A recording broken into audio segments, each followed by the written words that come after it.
So this is the Open Policy Agent introduction session.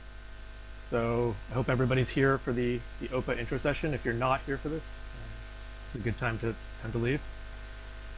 So before I get started, how many people here have heard about OPA before?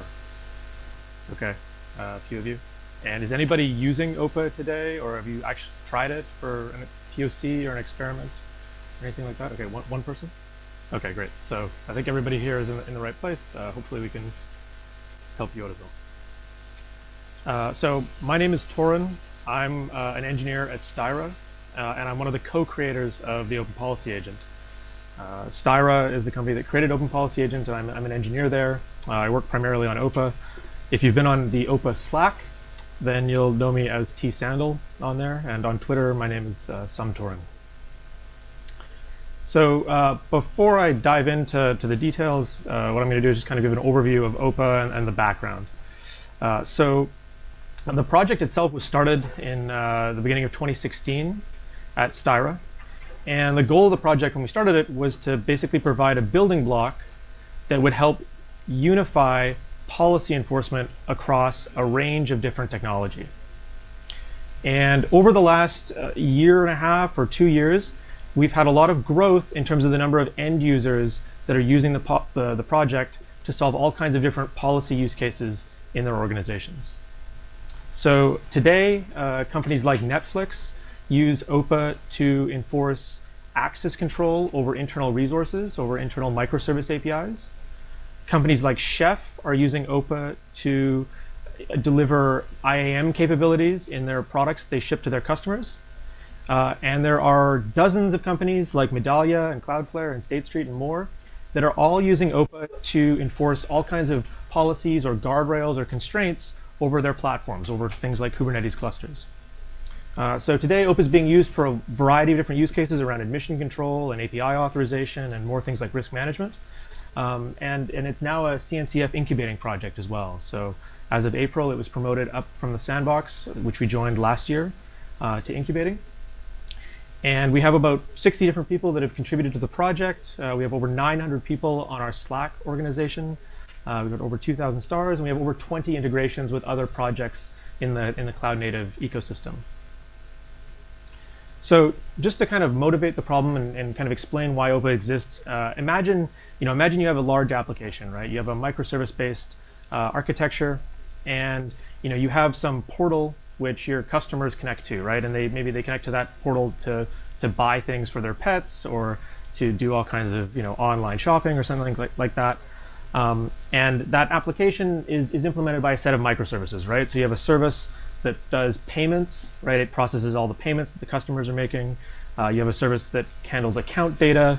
You have a service that deals with promotions, a service that does notifications, that talks to partner APIs.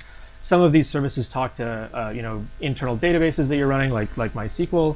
Others talk to external services like S3, right? So this is a very typical kind of architecture in modern organizations, right? Now the problem is that today somebody like Alice, a developer, often has complete access to all of the services that make up that application, right? Alice is a developer at the company, and so she often has to troubleshoot the services that make up the application. And so she has complete access to the portal and all of the payment services and account services and so on, right? And so this is important because Alice often needs to debug these services and access them and do things with them. But at the same time, it's risky, right? Because if she decides that she wants to look up Bob's credit card number, or she wants to look up Bob's private information, she can do that, right? She has a lot of permissions in the system. So to address that, what we want to do is put authorization or access control checks in each one of these locations, right? So we would want to go into the payment service and add API authorization. We want to go into the account service and do the same, and so on and so forth, right? And in some cases, we might have to deal with external authorization systems like S3, right, or AWS IAM. The problem, though, with having to go in and do authorization or access control in every single one of these services is that it raises a number of questions, right? It might be easy to do it in one service on its own, but when you look at a large application, in a large organization, there are all kinds of questions that come up when you're thinking about access control and authorization. So, for example, what do you do when the information security department comes along and they have new policies for you to enforce. What do you do when legal or compliance have the same, right? How do you address this across a large range of services? Moreover, how do you delegate control to your end users, right? How do you give end users the ability to specify the policies that govern access to their data? How do you roll out changes to the policy, right? The policy is going to change at some point. That's just a fact. How do you do that? Do you have to release a new version of the service? Well, that might be complicated or painful, right? You want to just make a change to the policy. Moreover, how do you access, how do you write policies that leverage external context, right? A lot of the time, the policies that make sense in large organizations depend on, external databases or external context within the organization. Things like, an HR database or an application database and so on, right? So how do you get that kind of data down to the policy engine? How do you get it into the policy engine? How do you make use of it inside of the policies? And also how do you render UIs based on policy? How do you test your policies for correctness? How do you know that the policies you've got in place are actually doing what you expect them to do, right?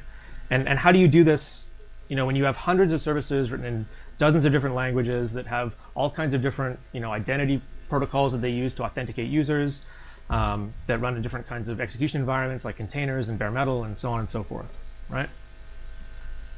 But the problem doesn't really stop at the application layer. It also exists at the platform layer, right? So this application happens to run on Kubernetes. And again, Alice has kind of full access to Kubernetes, right? She is responsible for providing configurations to Kubernetes that define, ingresses and pods, and she controls network policy for her application, and she is responsible for creating persistent volume claims and all that kind of stuff, right? Well, the problem with giving Alice direct access to compute, storage, and network resources is that a lot of things can go wrong, right? Alice can create an ingress that conflicts with another ingress in another namespace. And so suddenly, when she creates that conflicting ingress, traffic is no longer being routed to the right place, right? It's going to her development instance. She can easily run, vulnerable container images with known vulnerabilities, right? There's nothing stopping Alice from just saying, deploy this image from Docker Hub and run it, right? There's nothing stopping Alice from instantiating a network policy that allows outgoing, egress traffic to any IP address in the world, right? There's nothing stopping that. Again, Alice isn't stopped from, or she can instantiate pods that don't put any limits on CPU and memory, right? And so you can have runaway resource usage, right? So there are all kinds of different policy concerns across the stack, right? And so this is why we created the Open Policy Agent at Styra, was because we wanted to provide a building block that would help you unify policy enforcement across a wide range of services. So, if you look at different services or technology today, they typically have their own, access control or policy or authorization systems. And the problem is that if you're in a large organization, you have every single one of these components in your system. And so to manage the access control rules becomes very difficult because you have to go into each one of those systems and modify the policy, right? Well, wouldn't it be better if we had one kind of building block, one policy system that could plug into all these different components, and that would give you basically a single way, a centralized way of managing policy? So this is why we created OPA. We wanted to basically unify policy enforcement across the stack. And so this is just a picture that we often show. This is an example of all the different kinds of integrations we have with OPA. We have integrations with Kubernetes, obviously, for admission control. We have integrations with various microservice frameworks and service mesh projects. We have people using OPA to enforce policies on public clouds with things like Forseti and Google Cloud and Terraform. And then we have other integrations for use cases like data protection and data filtering and so on. So what is OPA exactly? Well, OPA is what we call it a general purpose policy engine. And what that means is that it's domain agnostic. But to understand it simply, we can look at a single service. So say you were responsible for implementing the salary service within your company, right? So this service is responsible for serving salary data for employees, right? So the service exposes an API that allows you to look up the salary for any given employee, right? So you can send a get to the service for /salary/Bob, and you provide your credentials in the authorization header, and the salary service will return the salary for that employee. But obviously, when you look up an employee's salary, that needs to be authorized, right? You don't want anybody to be able to see your salary. And so that authorization process is a policy decision. And so with OPA, the way this works is that the salary service queries OPA for the policy decision, for the authorization decision. And when it queries OPA for that decision, it supplies a bunch of attributes. And so in this case, it would supply things like the HTTP method from the incoming request, the path from the incoming request, the user that's making the request, and so on, right?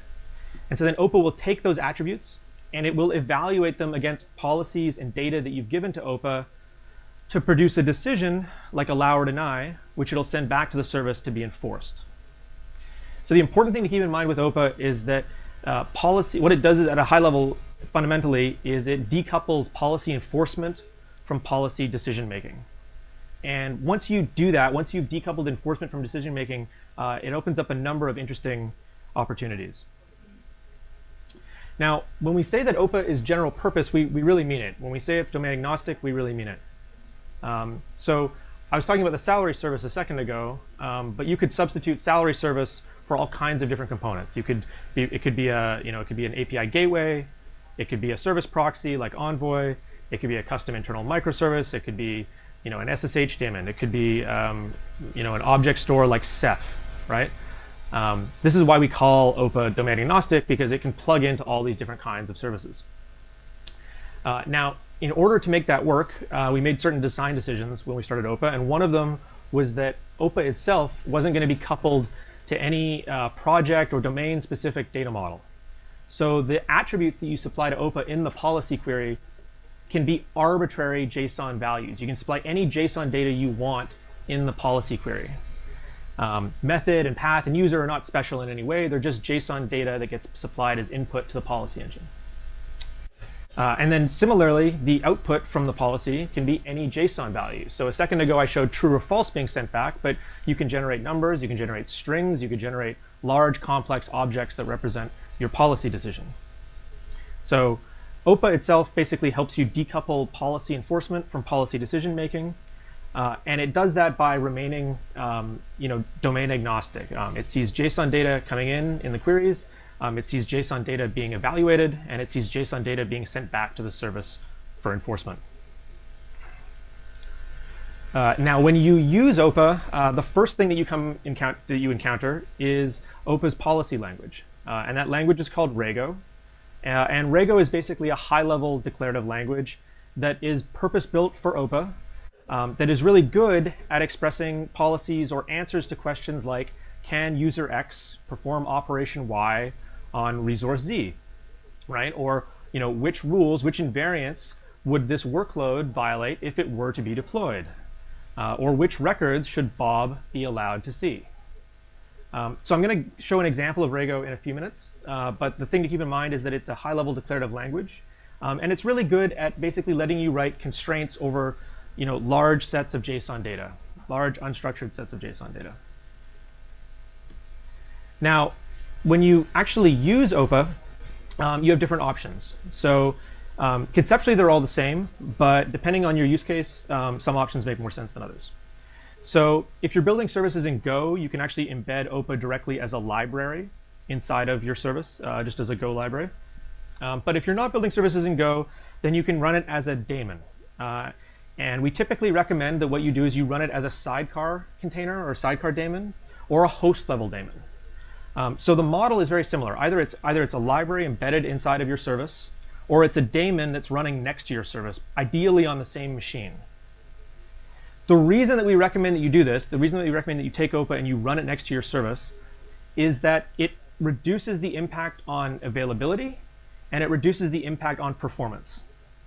If every single time your service has to make a policy decision, it has to call out over the network, then there's going to be a lot of latency introduced into the request path, right? And if you're building like microservices, for example, there might be several microservices involved in the handling of a particular application request. And if at every single hop in that chain, you have to call out over the network, then it's going to blow your SLA. You're not going to be able to meet your SLA. Similarly, if OPA has to, or rather, if your service has to call out over the network every time it has to make a decision, then the network might get slow, it might go down, the host that OPA is running on might die, and then your service won't be able to get policy decisions back, and so it's going to basically fail close, and you're not going to be serving traffic, right? So you're going to have downtime.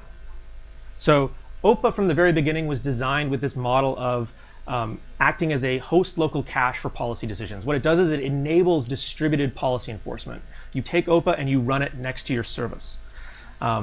In order to make that happen, we made certain design decisions again. So the first of which was that all the policy and data that OPA uses to make decisions, all of that is kept in memory. When you ask OPA for a policy decision, it has all the data and the rules that it needs to resolve that query and send back an answer. So it's not going to call out when you ask it for a decision to another service. It's not going to ask another service for more data on its own. You can extend OPA. You can in your policy, you can do an HTTP call out to get more data, and you can extend OPA by adding a plugin to it to call out to get more data. But on its own, it's not going to do that. On its own, it has all the policy and data it needs to make decisions in memory. Now that obviously begs certain questions, which are, where do the policies and data come from, right? You can't just have the policies and data sitting in memory and hope that it never goes down. So in order to get policy and data down to OPA, and in order to control and observe OPA, we have a set of management APIs. So for example, we have the bundle service API, which you use to send policy and data down to OPA. Basically, OPA will periodically call out to the bundle service and ask for the latest version of policy and data. And if there's a new version, then it gets downloaded. We have the status service API, which you can implement to receive status updates from OPA. Those status updates tell you whether the version of policy and data that OPA has activated, that it's currently running with, right? So you can use this to detect, is it up to date? Are the OPAs up to date? Or have they encountered errors in trying to activate the most recent bundle of policy and data? And we also have what we call the decision log service API, which you can implement to receive audit logs from OPA. So every time OPA makes a policy decision, it keeps a record of that policy decision, and then it periodically uploads batches of those decisions to the decision log service. And so that decision log service is useful from an audit perspective because now you have a record of all the policy decisions that have been made by all the OPAs in your system. But it's also useful for capturing data for things like debugging and test purposes. And then in addition to all the management APIs, we have tooling that help you basically build, test, and debug your policies. So we have an interactive shell that you can use on the command line to experiment with policies. We have a test framework, so you can actually write unit tests for your custom policies, which is really useful for making sure that your policies are correct, right? Part of the idea behind OPA is that policies should be treated as code. Just like you want to treat infrastructure as code, OPA basically delivers policy as code, and so we give you a test framework that you can use to write unit tests for your policies. And then we have a bunch of other tools, command line tools, that format your policies, do all kinds of semantic checks, as well as IDE integrations. So if you start writing policy for real, I recommend that you check out the VS Code, Visual Studio Code plugin. It's very powerful, and it helps you kind of interact with the policies inside of VS Code very nicely. So what I'm going to do now is run through a quick example of how you would implement policies inside of OPA. And so the policy that I'm going to implement says that employees should be able to read their own salary as well as the salary of anyone that they manage. And so to do this, I'm going to use the OPA Playground, the Rago Playground. This is a new service that we created earlier this year. And the service has some nice features that I'm going to kind of run through and explain to you as I go. So this is the policy that you see when you start off, and I'm just going to delete that. And so to implement this policy, remember the first rule basically needs to say that employees can access their own salary. And the second policy says that employees can access the salary of people they manage. So to implement the first rule, what I'm going to do is create a rule called allow. And I'm going to say that allow is true if the input, actually wait, let's back up a second. In order to test this out, I'm going to have to define some input data. And so the Playground lets you do that. It lets you put input data in the browser here. And so I'm going to say that, for example, the input method is get. Again, this is just from the slides before. And the path, say, is salary Bob. So this is a lookup for Bob's salary.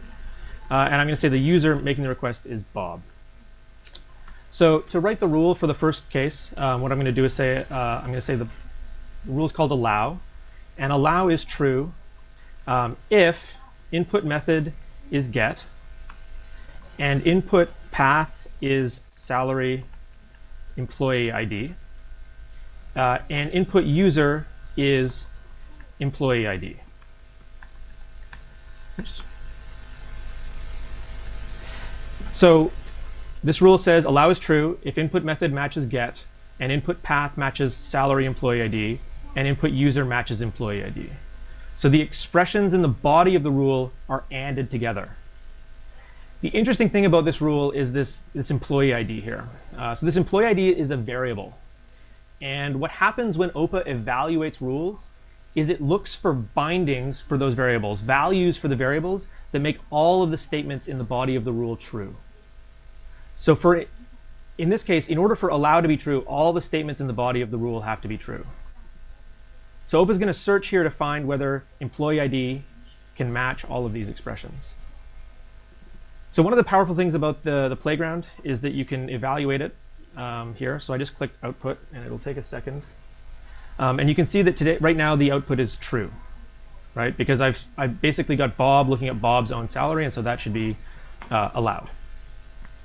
But if I change this and I say Alice is looking at Bob's salary, oops, then it's undefined. The reason it's undefined is because none of the statements in the body of the rule match. So typically what you'll see in OPA policies is something like this. They'll say default allow is false. So this means that if allow doesn't match, then it'll take this default value on. And now if I go and I evaluate this, and we wait for the network,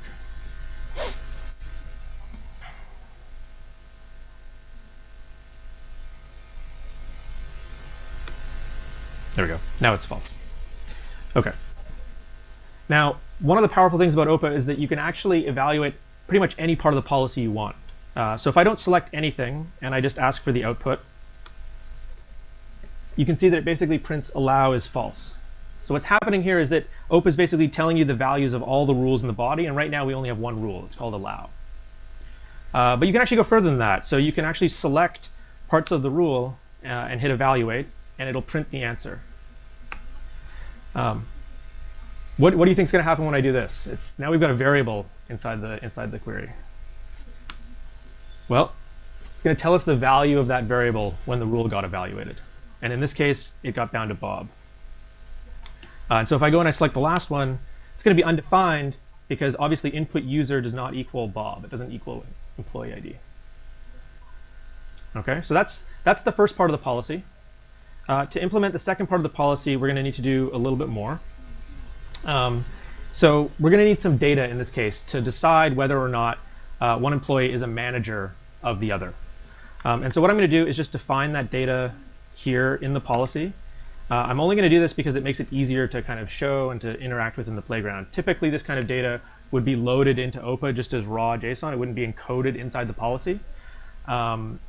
Or it would be passed as input. So like in this case, the management chain for an employee could just come inside of like a token or something like that. So in this case, we'll say that Bob is managed by Alice and Fred, and Alice is managed by Fred. So I've defined this as basically a map of strings to sets, and so Bob is managed by Alice and Fred, and Alice is managed by Fred. Now, in order to make use of this data, I'm going to add another rule, and it's going to just be called allow again. So we're going to say allow is true if input method is get, and input path is salary employee ID. But this time, instead of checking whether the input user is the employee ID, I'm going to check whether the input user is a manager of the employee. And so to do that, we're going to do a lookup on the managers. So we're going to say, give us the manager, or rather the managers for the employee. And then we're going to ask whether the input user is inside of that set. So one of the things that you'll find in Rago that's very frequent are these references, we call them. These are basically performing lookups on these JSON documents. And so now if I go back and I refresh the policy decision, now it's true because Alice is rather the manager of Bob. If I change this to Bob and I tried to get Bob to look up, say, Fred's salary, that would be, that'll be denied. So the allow will be false. Now, typically, if I was doing this for real, I wouldn't just test everything with the input data here. what I would do is I would write a bunch of test rules to verify that the behavior is correct. So I would say, for example, allow must be true when given certain input. So for example, when method is get and user is Bob, and the path is for Bob's salary.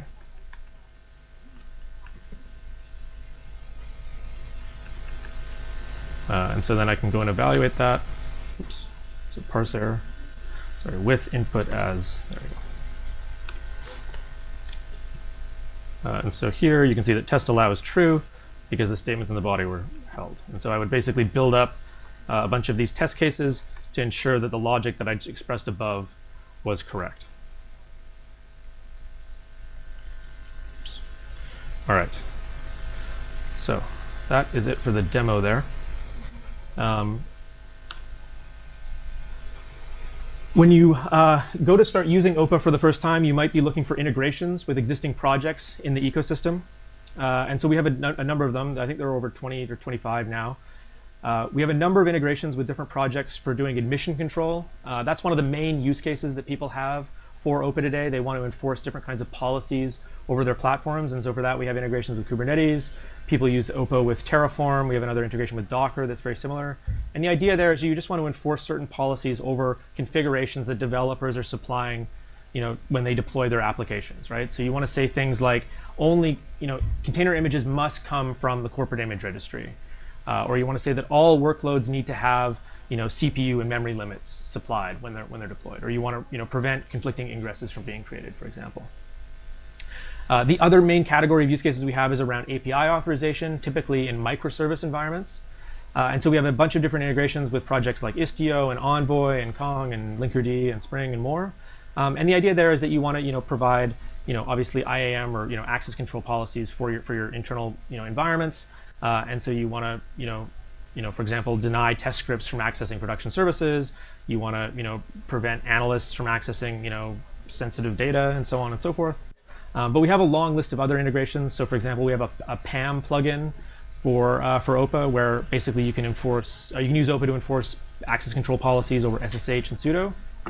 We have one user of OPA where basically they have a policy in place that says that developers are only allowed to SSH into machines that are running applications that developer works on, right? And there has to be actually an open ticket for that application at that time. Otherwise, they can't get on the machines. And that just resolves like a long-standing problem in system administration of people getting added to net groups and things like that, and then never getting taken out, right? So this way, you have a flexible kind of context-aware method of enforcing policy over SSH and sudo. And then we have a bunch of other integrations with projects like Ceph and Kafka and Minio for doing different kinds of data protection use cases. A lot of large organizations are building out data lakes internally, and there's definitely a need for fine-grained attribute-based access control there, and OPA really enables that. So what I thought I'd do is just highlight a couple of the users that are running with OPA today in production.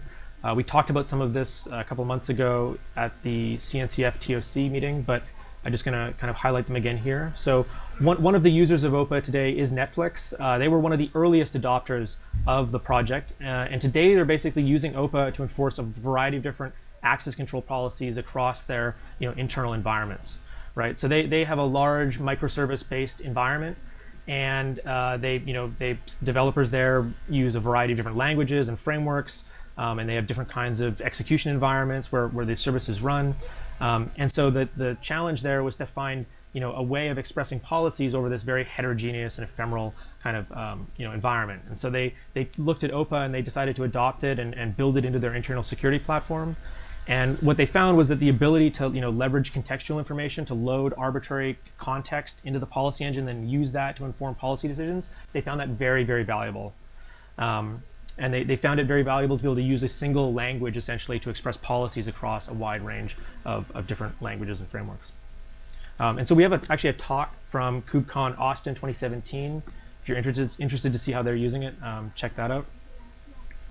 Another company that's using OPA today for a similar but different use case is Chef. So it's an API authorization use case, but it's a little bit different because Chef is obviously a software vendor. They ship software to enterprises.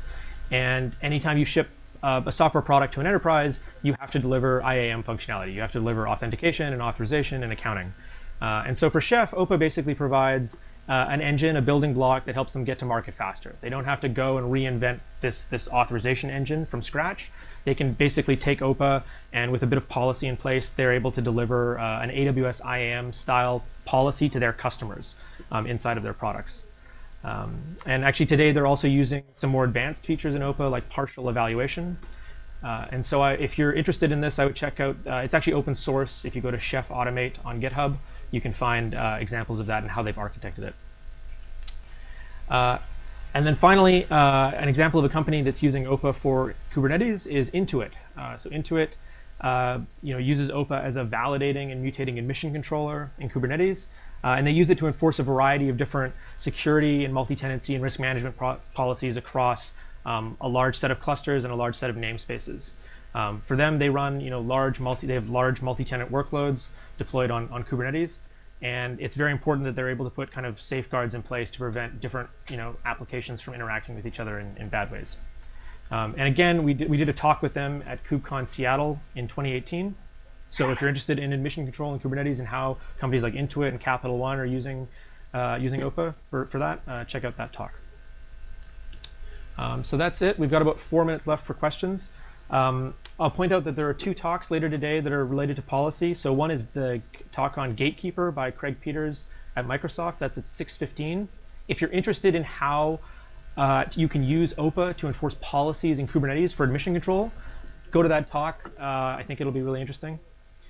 There's also the Kubernetes Policy Working Group deep dive session from Howard at Huawei happening at the same time. So you'll have to pick which one you want to go to, but both of those should be great sessions.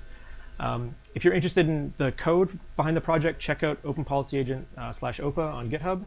And if you have questions or anything like that, feel free to join the Slack organization and post your questions on there. So with that, I'm happy to do some Q&A right now if anybody has questions. Otherwise, thank you very much for coming.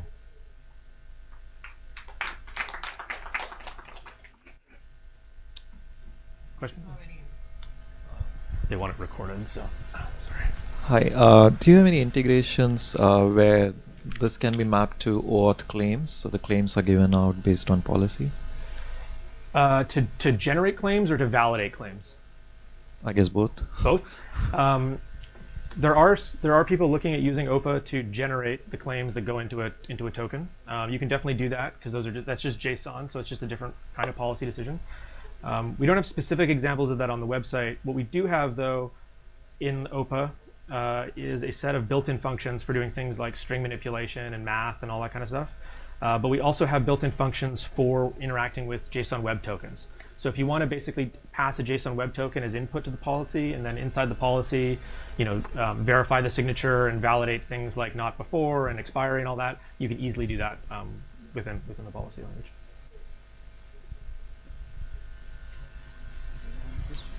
I'm not sure if you know there was another product created by HashiCorp named Sentry, right? But it's also a product related to policy as code. Can you do a quick comparison between OPA and Sentry? Sure. So the question is, how does OPA, Open Policy Agent, compare to Sentinel, which is HashiCorp's policy as code project?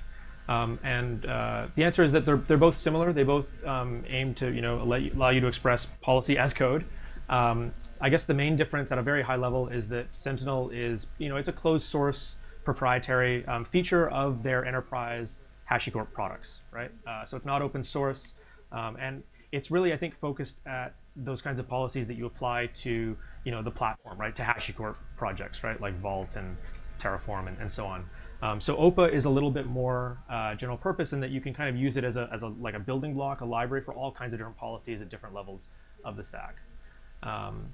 At the language level, there are some differences. OPA is a little bit more declarative, whereas the Sentinel language is a little bit more imperative. It's more like JavaScript, which has pros and cons associated with it. So I'm happy to chat about that more offline if you're interested. But it's a fairly long answer, I think. Yeah. Okay, thank you. Yeah. I think there are a couple of questions at the back.